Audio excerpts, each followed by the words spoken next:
Hola mi gente, bienvenido a mi canal de YouTube. ¿Cómo están? Yo espero que estén súper bien en el día de hoy. What's up, guys? Welcome to my channel. If you do not know me, if you've never seen my face before, me llamo Demontre Brown. Mi nombre es Demontre Brown, okay? En español, Demontre Brown. In English, Demontre Brown. Okay, what's good, wow. Okay, so I want to make this video. I could not find a good placement to put my phone at. Like, I don't have my camera, so like with my phone, it's just not working. So I got my phone and I'm like, was driving, and as I was driving, mientras yo manejaba, se me ocurrió la idea de grabar un video acerca de mi experiencia siendo negro y hablando español en el trabajo, right? So I just thought it just occurred to me as I was driving to make a video sharing my experience with you guys, what it was like for me as a black bilingual person in the workspace, right? In the work atmosphere. The other video I did about my experience speaking Spanish to, like, you know, Mexican people did really, like, you guys really enjoyed that video. So I was like, let me make another one. Ya que yo hago otro video. So eso es lo que yo voy a hacer en este video. If this is your first time here, hola, bienvenido, te doy la bienvenida. Por favor, te invito a que te suscribas a mi canal de YouTube, a que veas los videos, a que formes parte de la familia. It's really cool here. I go live on my YouTube, so all that stuff you guys can check out on my channel. But yeah, we're gonna go ahead and get right into el video, okay? Okay. So my first job was McDonald's when I was 16 years old. So I worked at McDonald's from 16 all the way to 19. I went through the whole little thing. I went through being like a regular employee to a trainer to a manager. Like, I went all that. I went up the scale from 16 to 19. By the time I was 19, I was a manager at McDonald's. Well, by the time I was 18 and I graduated from high school, I became a manager at McDonald's. At your local McDonald's, I was there. I was working there as a manager. Okay, I was telling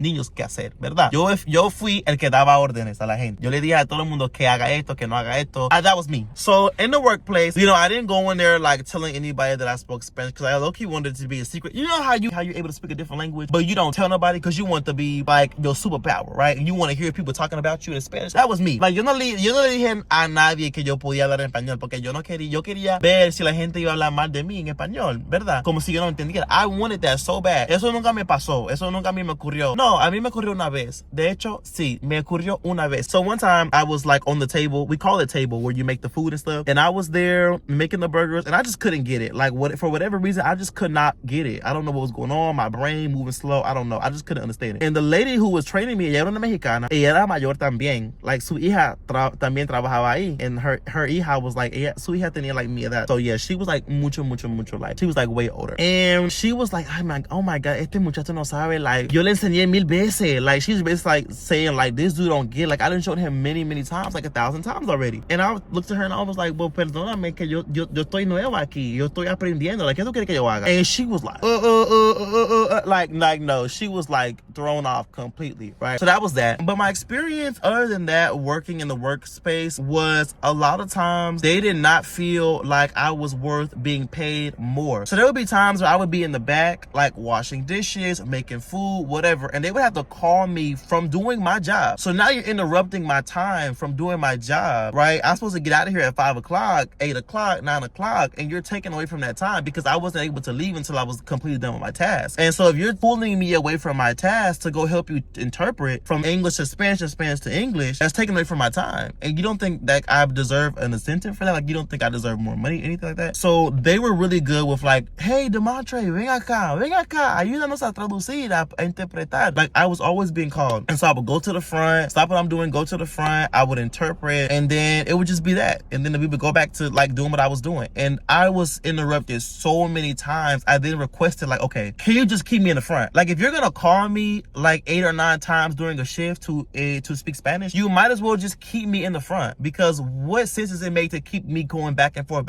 I might as well come up here, learn the service, learn what to do, and everything like that, right? And so eventually they were like, you know what? You're right. Tú tienes la razón. We're gonna put you up here in the front counter para cuando llegue cualquier persona que hable español, ya estás tú. Okay, cool. So I'm there. That was one of my problems though. They never felt like they had to pay me ever for my language ability. They also never felt like they had to pay me, even though I felt like I played a huge role as to why these people kept coming back, because a lot of times I would see very familiar faces. They would come very frequently, 2 or 3 times a week, and they would always say, we're here because of you. We're here because we know you speak Spanish, and we know that like like we feel comfortable. Our order's not gonna get messed up. You understand us, we understand you. That's why we keep coming back, right? They kept coming back because of me. And even if I tell my GM like, oye, yo soy el razón por el cual la gente sigue like regresando. Like a ella no le importó. A ella no le importó eso para nada. Like he didn't care about that at all. None of them did. So that was that. Another thing that I experienced being black and bilingual in my job was, and this is so crazy because, and let me know if you have the similar experience, but for me, the hate never came from the people on the other side of the counter that was talking to me in Spanish. The hate never came from them. The hate always came from my team member, from mi equipo, mis compañeros de trabajo.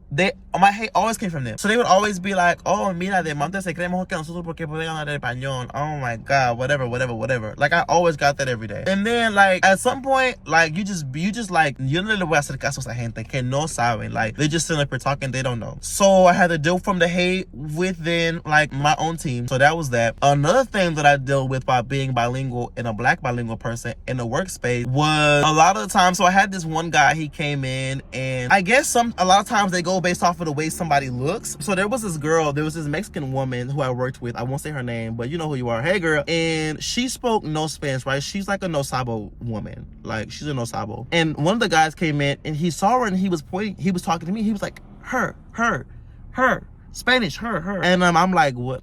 Spanish, her? And he's like, yeah, Spanish, like her. And so he walked up to her and started speaking Spanish to her, and she pointed back at me and she was like, no, like he speaks, like, él habla español, right? He speaks Spanish. And so he looked at me and he was like, and I was like, yeah, me hubieras preguntado, bro. Like, you should have asked me. Like, you just thought because she looked like you that she spoke your language. And although she should have, right? Because she's Mexican. Like, I feel like, you know, but she wasn't raised like that. I was. So come back over here. And so that was another thing I dealt with too, was sometimes like they didn't really think like I can speak Spanish. And so a lot of the times like they would see my coworkers and try to get their attention, try to get them to come up there. And it always was like, you know, always back to me for that reason. Anytime that we had like somebody who was coming to work with us and their English wasn't the best, because you know in jobs like you're not supposed to discriminate. So even if someone doesn't speak like the language very well, you still can like hire them. And so if we had anybody who were coming who was like they spoke a little English but they mostly spoke Spanish, like I would have to help train them. And that's another thing too, they didn't feel like they had to pay me for that. Like I don't know what it is about these jobs, but they always feel like they know you're an asset to the company, but they still feel like they don't have to pay you for your asset. Like I don't know, I never understood that. And that's why ya hace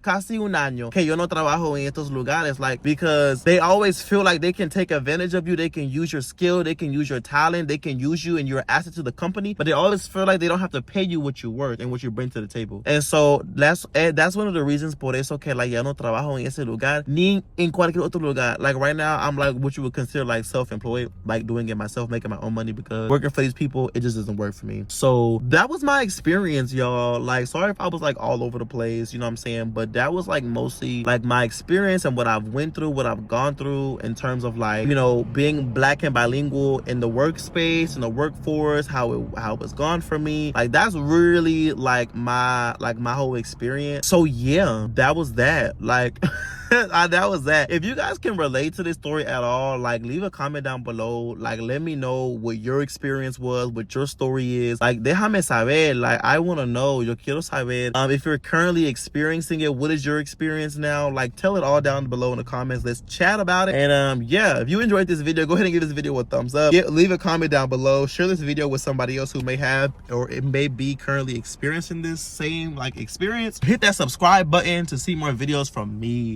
And yeah, like that's really it. I will see you guys in el próximo video. Ciao.